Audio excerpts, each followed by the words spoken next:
Hey guys, welcome back to my channel. If this is your first video, hi, I'm Alaina, and this is The Organized Money, where we talk about planning life and managing money. In today's video, we are going to be talking about my sinking funds for 2021. I have decided to overhaul my sinking fund system, and I wanted to talk you through the process of how I'm going to be saving them and how I'm going to be dividing them up. So when we're talking about sinking funds, we are talking about expenses that don't come out of your budget every single month, but they are things that you need to prepare for. Things like Christmas or auto repairs or home repairs or birthdays, just different things that may come up throughout the course of the year, but you don't have to pay for them every single month. So I have divided my sinking funds into 3 different types, and I save for them 3 different ways. And so I wanted to walk you through the different sinking funds that I have and the different ways that I'm going to save for them in 2021. So my very first sinking fund account is my short-term savings account. My short-term savings account is a checking account that lives at the same bank as all of my other accounts. This account currently has a lump sum of money, usually anywhere between $3,000 and $5,000, and it is set aside mainly for repairs like house repairs or car repairs. So why do I keep a lump sum in this account instead of saving a small amount every single time that we get paid? Well, it's because we don't know when this cash is going to be needed. The reason why I'm keeping our repairs in a separate account as a lump sum is because at any point in time, something could break. So since we know that something could break at any point in time, but we don't know exactly when, I like to keep a lump sum of money in this account so that anytime anything happens, we automatically have access to the money. So anytime this account gets under $3,000, let's say we have to use it for a car repair and the car repair is $2,000 or $1,500. It's not usually that much, but just to say that this number gets under $3,000. If it does, then I will stop saving for my long-term savings account. I will stop saving for any type of emergency fund and go back to just saving for my short-term savings. Once this account gets back up to at least $3,000, then I will start saving for long-term savings again. And like I said, this account is only used for repairs or any unexpected expenses that we just did not plan for. It was not in our regular sinking funds, and we had no idea it was going to happen. So that's the very first way that I save for sinking funds, and this is the way that I save for unexpected things that we just didn't know was going to happen. So when it happens, we have the money. The second way that we save for sinking funds is through an app called Capital. I've talked about this app before, but basically it is a great way to save for multiple things, and you can categorize it into different little buckets and it will pull money from your account and put it into the app. Anytime I need the money back, I can easily transfer it back, and it takes about 24 to 48 hours to get the money back. So I have just emptied out this account for 2021. I moved everything over into my short-term savings account. That's why that balance went from $2,000 to $4,500. And plus I'm going to need $1,500 of it for my surgery, my wisdom teeth surgery that I'm having next week. So I needed to pull the money anyway, but we are about to start fresh for 2021. So let me walk you through the different categories that I have in my Capital account. The first area where we are saving is tithe. Our tithe is 10% of all of the income that comes into our account. And this is basically coming from my business account, and it's just to make sure that I am saving enough money to donate back to our church. So currently it's at 0, but as money comes into that account, the app will take 10% of any income over the amount of $50 and automatically pull it in here. Once it does that, I'm going to keep track on a weekly basis of how much money is actually moving here so that I am able to transfer it over and pay my tithe to my church. The second area is our taxes. So with our taxes, we are currently taking 18% of any income that we have coming in, and that automatically gets saved for taxes. And once again, this is coming from our business account, and it's just to make sure that we have enough money saved when it comes down to paying our taxes. Because we're self-employed, we usually have to pay out of pocket for taxes. The next area is home. Now, with my short-term savings account, I am saving for home repairs. This is for any other projects or any upgrades that we want to do to our home. So currently it's at $0, but it will save $50 a week in order to go to any upcoming projects or anything that we want to do. The next area is auto insurance. So with our auto insurance, we currently pay every 6 months, and it's going to take out $80 every single week to make sure that we are able to pay it in total when it hits the 6-month mark. The next area is travel, and travel will be $85 every single week to make sure that we are able to pay for any upcoming trips that we want to take. After travel, we are going to do birthdays. And for birthdays, we are currently going to save $40 every time we get paid or every week. And then we have the holidays. Holidays, we are currently saving $20 a week. And then as the time kind of comes up and we need to save more, then I will move more money into holidays when we get closer to that time. The last area that we have is medical. And this is because we pay out of pocket for our medical expenses.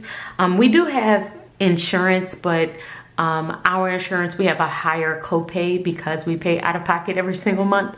So I like to keep a little sinking fund for any copays or anything that could possibly come up with our medical insurance. And this is it for our capital savings. So all of these are automatically saved through the app, and they will automatically sit in there, and then when it comes closer to the time that we actually need them, I will move the money over. So what's the difference between these sinking funds and the ones that I have coming out of my short-term savings account? The difference is I know exactly when I am going to need this money. So for our auto insurance, I know I'm going to need it around June. For our travel, I know our first trip is in April. I know when our birthdays are, and I know when the holidays are. So since I know and I have an idea of when we're going to need this money, I am able to save a little bit over time. So I can save $50 and $80 because I know I don't need it until 6 months from now or a couple months from now. I'm able to save little bits at a time. But when it comes to my repairs, I like to have a large sum of money already set aside, because I don't want to run the risk of having to need the money and not have enough. So that's why I save a large sum here, is because I don't know when our car might break down, but if it does, I already have the money set aside, versus I know when Christmas is, so I can save for $20 every single week until December. So those are the difference between how I save for my capital sinking funds and how I save for my short-term savings sinking funds. The third way that I'm going to save, and the new way that I'm going to save, is with cash sinking funds. So there are some additional sinking funds that come up that are not timed, like birthdays and holidays, but aren't as drastic as needing large sums like repairs, that I wanted to also save for. And so I decided that I was going to also do cash sinking funds for these things. So let's talk about the categories that we are going to do. The first one is clothing, and this is just so that we can update our wardrobe every single quarter, and I wanted to have a little bit set aside for myself and my husband and the kids. So we're going to do $30 for that one every single week. And then I'm also going to add a miscellaneous shopping one, and this could be for home things that we may need or any other shopping items that are not clothing, and we're gonna do $20 for that one. The third area is gifts. So this is anytime anyone has a birthday party or a baby shower or a wedding or anything coming up, we are able to send them or give them a gift. Fourth area is tips. And this is for anytime anyone may come to the house and we may want to tip them, or we're at a restaurant.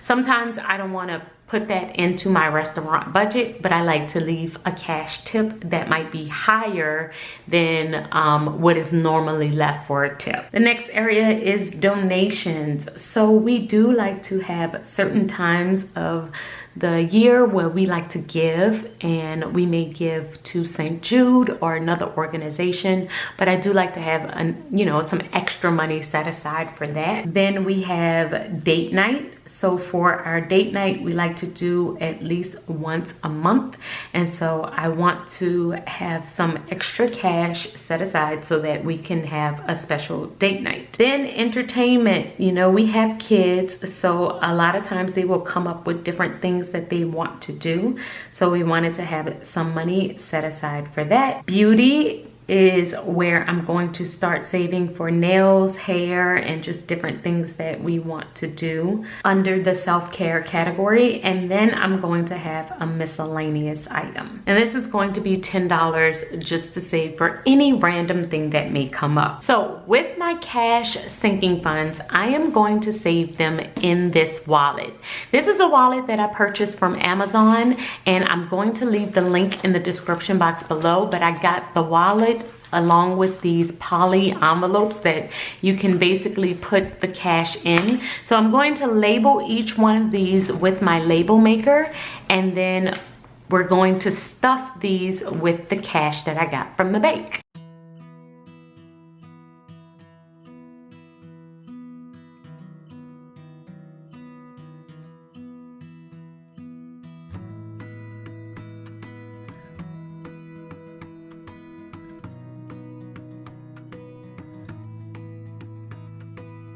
First one is beauty, and that one needs $20. Put $20 in here.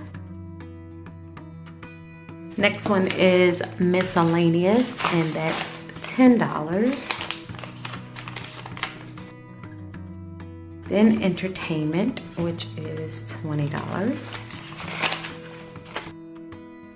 Donations is $10. Date night is $20.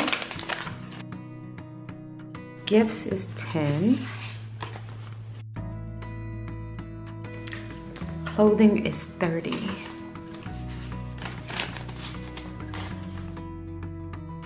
Tips is $10.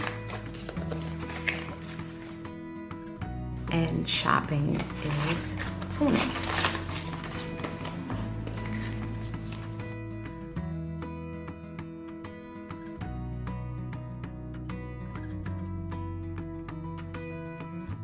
And that's it. I just did my first cash stuffing. Love this wallet. It's really easy to use. I really like how I was able to flip-flop the tabs here, because if not, with them all being on one side, it was causing them to kind of fold. So this way it's making it much easier, and it's going to make the wallet lay flatter. And I'm going to keep track of the balance on here. So this was $150 total. So I will just keep this in the safe in our home, and then we also have our capital sinking funds here. And I really believe that this would be a great way to just kind of keep track of the other little things that come up. When I looked back at our annual sheet, when we were looking at our annual budget, we realized that anytime our budget was thrown off, anytime anything happened, it was in one of these categories. Something happened here that caused our budget to be thrown off, and so that's why we decided to do some cash sinking funds along with the app sinking funds along with our short-term sinking funds. So guys, of course that means that now I will be adding on some sinking fund videos where I do some cash stuffing and I talk about what has gone in and out of our sinking funds from cash and from our app. And if you want to see a little bit more of behind the scenes of my business and my life, make sure that you check out my second channel. I now have a second channel. It's a vlog channel where I will be doing a bunch of behind the scene videos. The very first one actually comes out this Sunday, and it will be a vlog walking you through my sinking fund setup. So guys, I hope you have enjoyed this video, and I will see you in the next one. Until next time, keep organizing your life so that you can achieve your dreams. Bye guys.